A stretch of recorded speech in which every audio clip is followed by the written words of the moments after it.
नमस्ते दोस्तों, स्वागत है आपका एक और दिलचस्प और दिमाग को झकझोर देने वाली कहानी में। यहां हम बात करते हैं साइकोलॉजी, माइंड ट्रिक्स और उन रहस्यों की जो लोगों के दिल और दिमाग में चलते हैं। तो सोचिए, अगर आप जान पाएं कि लोग कैसे आपके विचारों को बदलते हैं। आपके आसपास हर दिन कोई ना कोई आपके मन में कुछ ना कुछ डालने की कोशिश करता है, लेकिन कैसे? अगर आप भी सीखना चाहते हैं कि लोग कैसे आपके दिमाग से खेलते हैं, तो ये वीडियो आपके लिए है। मेरा नाम है रोहित और आज हम बात करने वाले हैं एक ऐसी किताब की जो आपके नजरिए को ही बदल देगी।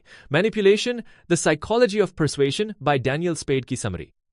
अब आप सोच रहे होंगे, क्या सच में कोई किताब हमें यह सब सिखा सकती है? मानव व्यवहार के दो शब्द मैनिपुलेशन और परसुएशन ये सुनने में समान लगते हैं, मगर इनकी दुनिया एकदम उल्टी पुल्टी है। आज हम जानेंगे मैनिपुलेशन के मैकेनिक्स, उसके टाइप्स और उससे बचने के practical tools real life examples के साथ। तो चलिए शुरू करते हैं। Let's start. मैनिपुलेशन मतलब होता है किसी के दिमाग में इस तरह घुस जाना कि वो वही सोचे, महसूस करे और करे जो आप चाहते हैं। अब देखिए, एक टेक्निकल टर्म है कॉग्निटिव बायस, यानी हमारे दिमाग की वह गलती जो कोई जानबूझकर ट्रिगर कर सकता है। अब आप सोच रहे होंगे, क्या यह सिर्फ फिल्मों में होता है? नहीं, ये आपके रोज के रिश्तों, ऑफिस, यहां तक कि दुकानदारों तक में हो सकता है।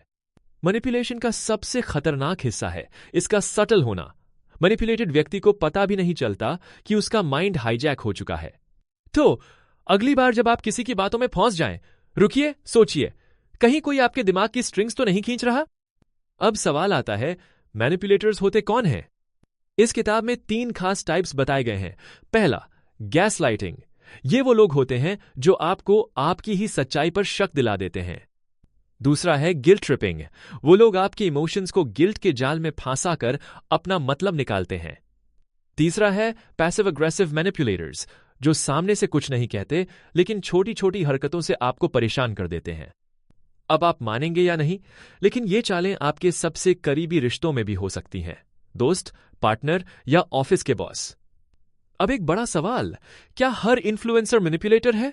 जवाब है नहीं। परसुएशन होता है जब आप फैक्ट्स, लॉजिक और एम्पैथी से किसी को पॉजिटिव तरीके से इन्फ्लुएंस करते हैं। मैनिपुलेशन में छिपा होता है स्वार्थ, धोखा और कंट्रोल करने की चाह। इसमें डिसेप्शन और इमोशनल एक्सप्लॉयटेशन जैसे टेक्निकल शब्द आते हैं। सोचिए, कोई दोस्त आपको जिम ज्वाइन करने के लिए इंस्पायर करता है, यह परसुएशन है। लेकिन अगर कोई गिल्ट का सहारा ले, अगर मुझसे प्यार करते हो, तो यह मैनिपुलेशन है।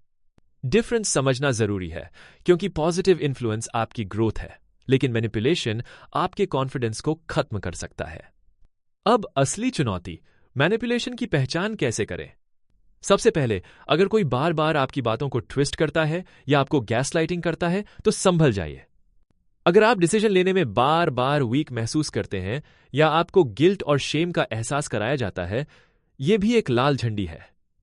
मैनिपुलेटर्स अक्सर आपकी बाउंड्रीज तोड़ते हैं, कभी प्यार तो कभी डर का सहारा लेते हैं। अब आप सोच रहे होंगे, क्या मैं भी मैनिपुलेट हो रहा हूं? तो एक बार खुद से सवाल कीजिए, क्या आप अपनी मर्जी से फैसले ले पा रहे हैं? मैनिपुलेशन से बचने का सबसे पहला तरीका है अपनी इमोशनल अवेयरनेस बढ़ाना। इमोशनल इंटेलिजेंस यानी अपने फीलिंग्स को पहचानना और कंट्रोल करना, यह वही स्किल है जो आपको इमोशनल ट्रैप से बचाती है। अब मान लीजिए कोई आपको बार बार गिल्ट फील करवाता है। अगर आपकी इमोशनल अवेयरनेस स्ट्रांग होगी तो आप तुरंत पहचान लेंगे कि यह मैनिपुलेशन है, न कि आपकी गलती। आप पूछ सकते हैं, क्या यह सीखना आसान है? जवाब है बिल्कुल। खुद से सवाल पूछिए, क्या मैं ये अपनी मर्जी से करना चाह रहा हूं? हर बार जब कोई आपको गिल्ट, शेम या डर में धकेलने की कोशिश करे, अपने इमोशंस को ऑब्जर्व कीजिए। यही है पहला स्टेप। मैनिपुलेटर्स अक्सर आपकी बाउंड्रीज को क्रॉस करते हैं, इसलिए बाउंड्रीज सेट करना जरूरी है। असर्टिवनेस यानी अपनी बात को मजबूती से कहना, यह स्किल हमें वेस्टर्न साइकोलॉजी में सिखाई जाती है और यह मैनिपुलेशन का एंटीडोट है। अब आप सोच रहे होंगे, अगर मैं ना कहूं तो लोग मुझे रूड समझेंगे। लेकिन याद रखिए, बाउंड्रीज आपकी सेफ्टी के लिए हैं, दूसरों की खुशी के लिए नहीं। प्रैक्टिस कीजिए, मैं अभी ये नहीं कर सकता या मुझे इस पर सोचने की जरूरत है। ये फ्रेजेस आपके लिए शील्ड का काम करेंगी। हर बार जब आप गिल्ट के डर से हां कहने लगे, खुद को याद दिलाइए, आपकी प्रायोरिटी आपकी मेंटल हेल्थ है। अब बात करते हैं उस छठी इंद्रिय की, गट फीलिंग, जिसे साइकोलॉजी में इंट्यूइशन कहा जाता है। कभी कभी हमें बिना किसी वजह के अनईजी फील होता है, जैसे कोई बात सही नहीं लग रही। रिसर्च बताती है कि हमारा सबकॉन्शियस माइंड माइक्रो सिग्नल्स को ऑब्जर्व करता है जो हम कॉन्शियसली नहीं पकड़ पाते। अगर आपको किसी के साथ बार बार डिस्कंफर्ट हो रहा है तो इसे इग्नोर मत कीजिए, यह आपके दिमाग का अलार्म है। अब आप कहेंगे, क्या हर बार गट फीलिंग सही होती है? नहीं, लेकिन यह शुरुआती संकेत जरूर देती है, खासकर मैनिपुलेशन के मामलों में। तो दोस्तों, अब तक हम जान चुके हैं कि मैनिपुलेशन से बचने के लिए इमोशनल अवेयरनेस, बाउंड्रीज और इंट्यूशन कितनी जरूरी है। अब सवाल है, क्या केवल नॉलेज काफी है? नॉलेज यानी एम्पावरमेंट, ये वो टूल है जो आपको मैनिपुलेशन से बाहर निकलने का रास्ता दिखाता है। Let me tell you a story.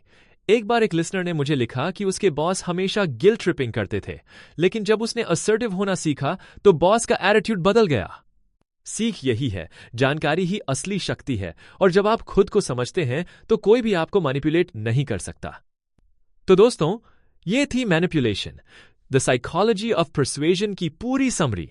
उम्मीद है अब आप समझ चुके होंगे कि कौन, कब, कैसे आपके दिमाग से खेल सकता है।